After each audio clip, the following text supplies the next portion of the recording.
আজি সৰ্বজোৰা যিহেতু নতুনকে বৰ্ড এম্বুলেন্স সংযোজন হ'ল, ইয়াৰ আগত কোনোদিনে হোৱা নাছিল, কি ক'ব আছে, কেনেকৈ লাগিছে? তাৰমানে আমি BTC অঞ্চলৰ সুখে কোণে ঘূৰি পেলাই আমি দেখা পালোঁ যে ইয়াত এটা সমস্যা আছে। বিভিন্ন অঞ্চলত বিভিন্ন সমস্যা। আমাৰ পৰ্বতজোৰাৰ এই যে কি মাটি মোটাটি অঞ্চলৰ সমস্যাটো এটা নেচাৰেল এটা সমস্যা। প্ৰাকৃতিকৰ লগত আমি যুঁজিব লাগে।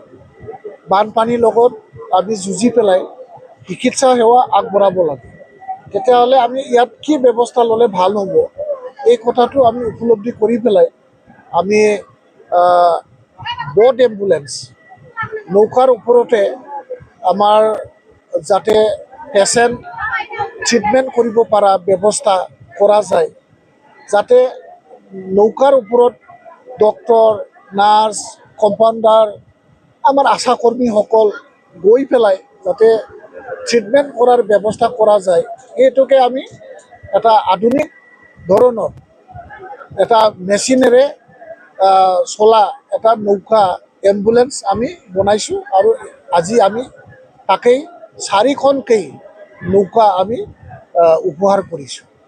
মনটো খুব ভাল লাগিব ৰাইজক সেৱা কৰি। ৰাইজৰ খুচিটো দেখি পেলাই আমিও বহুত সুখী হৈছোঁ যে ৰাইজে খুব আনন্দৰে এই প্ৰজেক্টটো একচেপ্ট কৰিছে আৰু ৰাইজৰ কামত আহিব বুলি আমি আশা ৰাখিছোঁ। আৰু আমি পৰ্বতজোৰা হিচাপে এছ এ হোল আমাৰ চিকিৎসা ইনফ্ৰাষ্ট্ৰাকচাৰ বহুত নাটনি হৈ আছে। ইয়াকে আমি বিভিন্ন PHC, CHC আৰু আমাৰ যিটো এখন চাব ডিভিশ্যন এডমিনিষ্ট্ৰেটিভ এৰিয়া আৰু খুব পপুলেটেড এৰিয়া, এই এৰিয়াটো লৈ পেলাই যিটো চাব ডিভিশ্যন, এই চাব ডিভিশ্যনত 100 বেডেড মানে পৰ্বতজোৰা চাব ডিভিশ্যনেল হস্পিটেল ইতিমধ্যে আমি প্ৰস্তাৱ আগবঢ়াইছোঁ।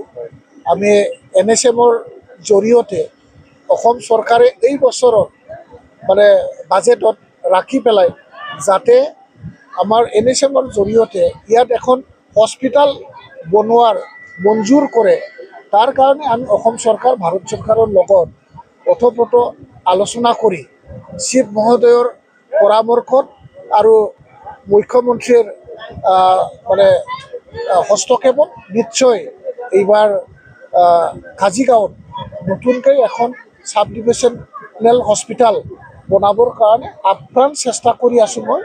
আৰু আমি ইয়াৰে কামবিলাক আমি কৰি আছোঁ। অফিচিয়েলি কামবিলাক আমাৰ তীব্ৰ গতিত হৈ আছে। দেখা গৈছে যে যিহেতু 4খনকে বৰ্ড এম্বুলেন্স আজি অপেনিং হৈছে, কিমানজন জনসাধাৰণক এই বৰ্ড এম্বুলেন্সে সাঙুৰি ল'ব? তো মইতো মানে 6,000+ আমাৰ জনসংখ্যাক আমি চিকিৎসা সেৱা কৰাৰ ব্যৱস্থা হ'ব বুলি মই চেঞ্চাছ ৰিপৰ্টটো মই পাইছোঁ। কোনটো ফাণ্ডৰ পৰা আচলতে এইটো আমাৰ NTPC CSR programme, social corporate responsibilities ফাণ্ডৰ পৰা আমি তেখেতসকলক অনুৰোধ কৰিছোঁ আৰু তেখেতসকলে আমাক ফাণ্ডিং আগবঢ়াইছে। আৰু এম্বুলেন্সখন খুব আধুনিক, যেতিয়া ইয়াৰ 5 বছৰ মেইনটেনেন্স তেখেতসকলক আমি দায়িত্ব দিছোঁ।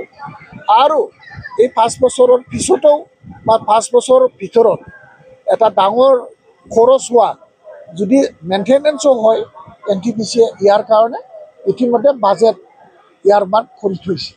ইয়াৰ কাৰণে এইটো চলাত যাতে আমি NTPC আৰু BTC গভৰ্ণমেণ্ট খুব পৰস্পৰ বুজা পৰা আণ্ডাৰষ্টেণ্ডিঙৰ মাজত যাতে বস্তুবিলাক ঠিকে থাকে আৰু আমি ভালকৈ যাতে যত্ন ল'ব পাৰে, তাৰ কাৰণে তেখেতসকলৰ সামাজিক দায়বদ্ধতা এইটো যাতে তেওঁলোকেও আমাক সেৱা আগবঢ়াব পাৰে, তেখেতসকলকো আমি সুবিধা দিছোঁ আৰু আমিও তেখেতসকলৰ পৰা ৰাইজক এইখিনি সুবিধাটো আগবঢ়াইছোঁ।